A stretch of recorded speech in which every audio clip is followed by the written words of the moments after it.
On today's episode of Doll Tea, we have continuing legal battles between Mattel and MGA. Will they ever make up? We have some new Barbie dolls coming and a new Disney Limited Edition doll. All that and more on this episode of Doll Tea. Hey there, plastics, it's Joe here and welcome to yet another video. This is my channel Plastic Chat, where I talk about dolls, tea, controversies, and whatever I want. And this is another episode of Doll Tea, the series where I spill the tea on the latest news, the latest happenings from the previous week.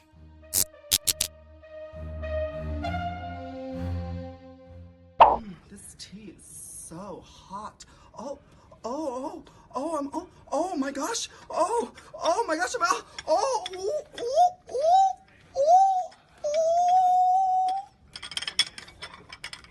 Ooh, the tea is scalding this last week. My god, you guys, in case you hadn't heard, things have been blowing up between MGA and Mattel. This has been going on for years, but within the last week, there have been some fighting words. Now, I'm not gonna go into detail because Claudina9 has covered it already, just released a video over the weekend. Go ahead and watch that. I'm just gonna give a quick overview and I just wanna dive in a little bit into why this might be happening and just give my own thoughts.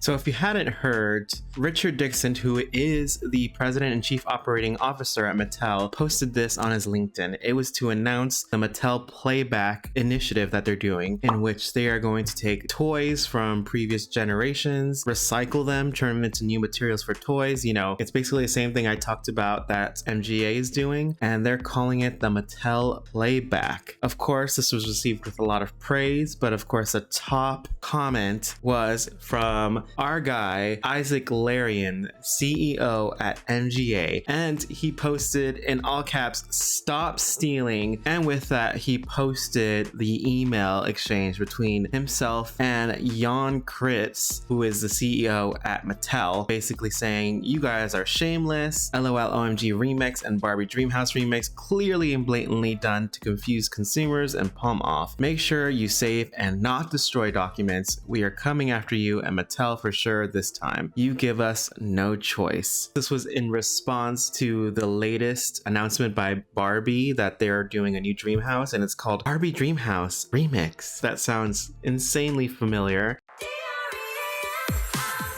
Hey, and welcome to the Dreamhouse Remix!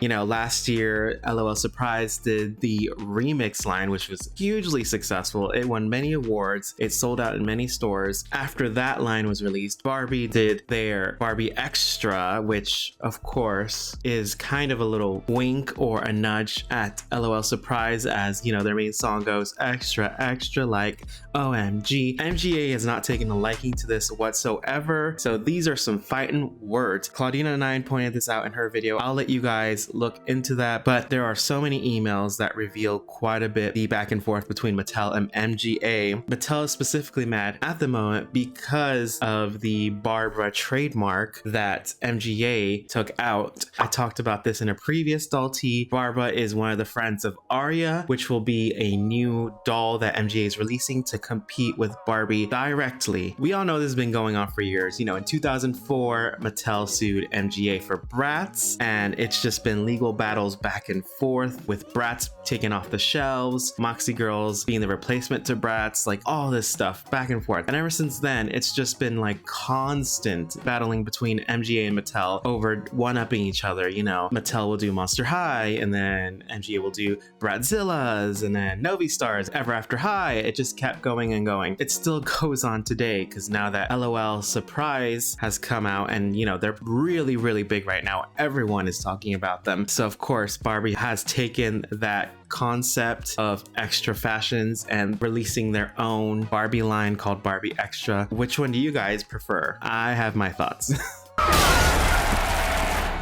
OMFG, guys, we killed somebody's grandma. I think it's Barbie. The Bratz kill Barbie? And not just with market share this time. Hey-o! So in my research, I came across this very insightful article on Forbes, and I highly recommend you read it. It's an inside look into Isaac Larian, how he became successful, and how MGA came to be actually. I just wanted to get some background into why he is the way he is. I mean, I love him. He loves to clap back. Sometimes it can be a bit aggressive. I didn't even know this. He's actually from Tehran, which is the capital of Iran. He was one of 5 children. He came from a very poor Jewish family, and he came to LA in 1971 to follow his dreams. Founded MGA technically in 1979 by selling brass figures from South Korea. Eventually started selling toys after repackaging the Game and Watch, and then, you know, making millions. And then that's when he was like, I gotta look into this toy business. So once he had the bug to make his own doll line, he had his team come up with different concepts, and all the concepts that they kept coming up with looked like Barbie. He finally went to Carter Bryant, who was a freelance designer, and he saw one of their images. He immediately was like, oh, this looks interesting. It says in the article he actually didn't like it, but he showed the images to his daughter Jasmine, and she actually really liked it. And of course, as we know, Yasmin is one of the characters. That's what led MGA to go forth with a Bratz name and likeness, and of course they blew up. They beat Barbie by almost $400 million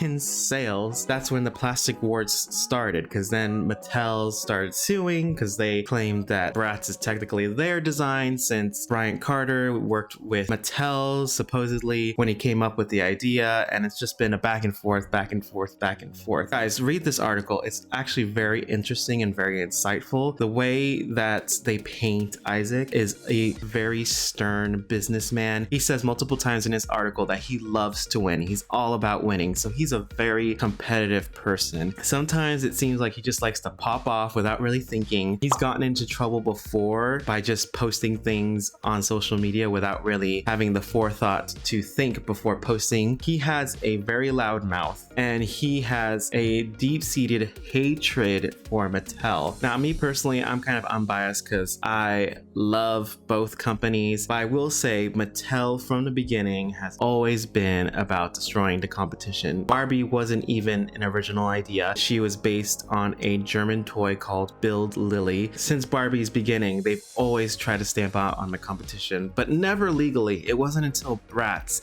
that they actually took legal action, really taking down a competitor's doll. Mattel is kind of problematic in that way, but also MGA is problematic. They're both problematic. I just wish that they would just make up, move forward. We want more dolls. We need more dolls in the market. We don't need you guys fighting. I just wish we could all get along like we used to in middle school. I wish that I could bake a cake made out of rainbows and smiles, and we'd all eat it, be happy. She doesn't even go here. Do you even go to this school? No, I just have a lot of feelings. Okay, go home. If this is anything like the last time with all the lawsuits, this is going to slow down the doll industry. It's going to create dolls with lower quality, dolls that we don't like. Just look in that timeline between 2004 and like 2010. The dolls weren't that great. And I feel like right now we are right at the cusp of a booming doll year. I'm afraid that this will slow things down. I know many doll lovers and many plastics out there have already commented that they're afraid that this is going to slow down the release of future MGA dolls. I don't really know if that will affect it, especially the ones that we've already seen, because they're already in production. They are coming out already. In terms of like next year or the future, it might slow down if this goes that far. Let's just hope it doesn't. Let's just hope that they can make amends and move forward. Be competitive with each other, try to outdo each other in terms of your concepts and designs instead of taking it to court. Who likes to go to court? No one likes to go to court. Why don't we move on to the next doll tea? So speaking of Barbie and Mattel, there have actually been a few news about new dolls that are coming. Let's talk first about the 1975 gold medal doll reproduction. It's actually available now already, and this is obviously a reproduction of the 1975 gold medal Barbie doll that they released for for the Olympics. And as you can see here, she has the Malibu Barbie look, twist and turn waist. She has a red, white, and blue outfit and a gold medal, no shoes. She comes in this beautiful box, which I actually really like. And yeah, she actually looks pretty adorable. I believe this was designed by Bill Greening, who is still at Mattel, one of the last remaining good designers at Mattel. I feel like in the last few years, they've kind of strayed away from reproducing dolls and have been doing new dolls that aren't very good. This is a good start. And the next bit of Barbie news is that there have been some image leaks that have appeared out of nowhere. I'm not entirely sure where they come from or if they're credible, but it looks like there's going to be another new line of Barbie Collector's Edition, or should I say like Black Label Edition. This comes from, of course, my favorite website, youloveit.com. If I look at these look very similar to the Barbie Basics line that they did like 10 years ago. You can see here we have 3 different dolls. They look like they're in the made to move body, which is quite controversial because I know there are quite a few collectors out there that don't like the made to move body. Me personally, I think they're okay, but I actually prefer the Model Muse body better. Even though the made to move body has so many points of articulation, the joints look a little bit clunky. I wish they would do them a bit more better and smoother. They have very basic looking outfits, but they look very well made, nicely tailored. First, we have here what looks to be an Asian girl, and she has a very short little pixie cut, very cute, and then she has a black and white top that crisscrosses, and then a nice long black pencil skirt. In the middle, I think we have the one that's my favorite actually. She has this gorgeous darker skin tone and nice brown curly hair. I mean, it's kind of like the same outfit as the first one except the asymmetrical hem of the skirt. And then of course we have Barbie. I think this is a different Barbie face mold. I mean, I'm not very well versed in the different Barbie face molds, but this one doesn't look like the same one that they've been using over and over in recent years. This one looks really cute. I like it. She looks more mature, and I like the outfit. It's very 70s inspired with the bell sleeves and the very cropped skirt. Forgot to mention all the shoes. The shoes on them are actually pretty cute. I just don't like flat feet on dolls. I don't know why. There's just something about flat feet on dolls that to me looks very unattractive. So yeah, I'm glad the other ones have heels, and I like these little ankle boots. These look really adorable. I'm actually kind of excited to see these. I wonder what the price point will be. If they're like $20 to $30, I would say that's kind of worth it and I might be interested. No other information on this, unless someone else knows. Please let me know in the comments.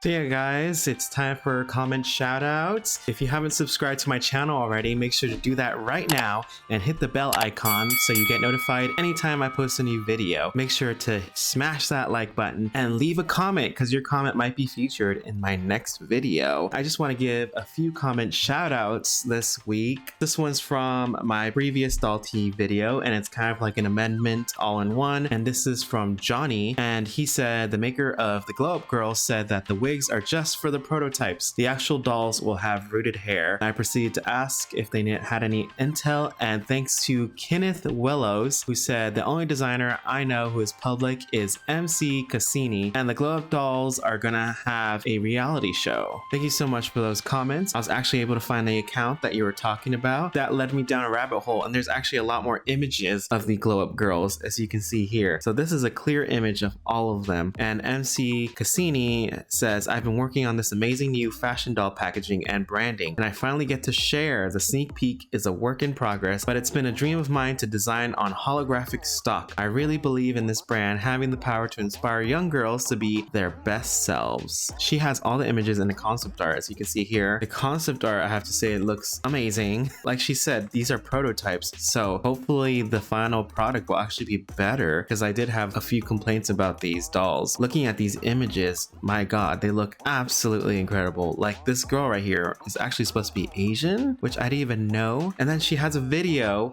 right here of the actual box, and it looks amazing. Look at it. It comes with all this stuff: bath bomb, makeup, face mask, and then there she is. She has a little, the doll has a face mask on and all the characters. Wow. Wow, wow, wow. This looks absolutely incredible. So I love this box design. So then I looked through the hashtag Glo-Up Girls. I was able to find the official account on Instagram right here with all the girls. Here are the other dolls. This one is named Alex. I'm not gonna go through them. You guys can read them yourselves. This is Rose. This is Sadie, which she has a cute little gum, adorable. Kenzie, which we already talked about. Tiffany, who I'm still not that big of a fan of.